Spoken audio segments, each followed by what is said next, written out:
Hi everyone, welcome back to my channel. So, my name is AmberStarriray. So, magni-mini haul tayo. Mini haul. So, gastos na naman. So, first, since sira na yung working bag ko, bumili ako ng bagong bag. So, this one is the heartstring bag. Oh my god, hindi ko siya nakita na meron na siya kalawang. Nakaka-afar. Pero anyways, carry lang yan. So, nabili ko siya for, ano ba to? Nakasale siya eh, I think 480. And, cute niya. Color, avocado. Then, so pumunta ako sa Robinson Emus.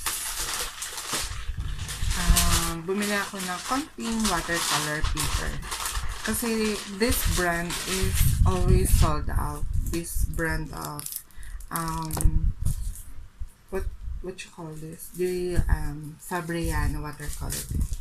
So this one is the Fabriano. So I bought 3 packs, which is one pack is 10 sheets. So it costs 63 pesos from Robinson's Emus National Bookstore.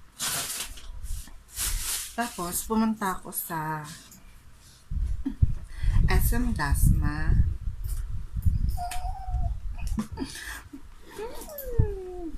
So,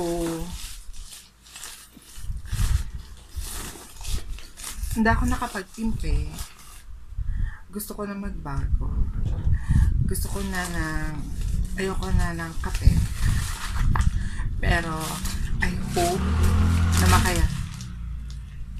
hope na makayanan ko na itigil ang kape. So, I bought the what you call this? The Yamang Bukid Turmeric Tea. Oh my god! Yay! Meron na ako. Matagal ko na itong gustong bilhin. Kaso wala akong time. Pero, pag bumili naman ako online, mahal naman yung shipping fee. So, I bought this at SM Dasma. Meron silang kiosk doon. Tapat ata ng Cosmic Alley. So, this one is around 140 for 10 grams. Ay, 100 grams. Then, ang sabi dito, kaya siya mahal is, serving suggestions is, pour freshly boiled water in a cup, add 1 teaspoon. 1 teaspoon. So, meron na siyang lasa. So, ang ingredients niya is sugar, ginger, turmeric, honey, lemongrass, pandan, lagundi, banabas, sambong, malunggay, peppermint, ginara, procumbens. Yun. So, gagawa tayo dito ng taste test. Tapos, kasama din yung nabili ko sa Robinson Emus, yung sa National is the Faber-Castell what you call this? Kneaded eraser.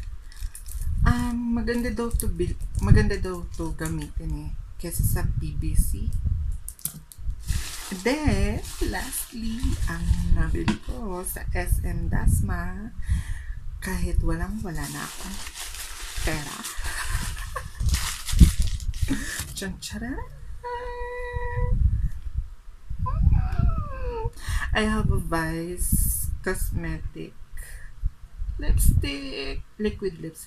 This one is the Phenomenal matte liquid lipstick in Hanache. This one's my favorite. Favorite. Hindi ko pa siya nasubukan. I mean, wala pa akong gantong shade. So, gagawa tayo ng first impression review this coming week. Yon, nabili ko siya for 195 pesos. Cute niya. And this one is 3.0 ml. Buti nga nagmura sila eh. Tinanggal na nila yung lip liner kasi mabilis daw maputo. Yun lang guys ang nabili ko for now. So, thank you so much for watching. Don't forget to subscribe, like, and share sa inyong mga barkada. Bye!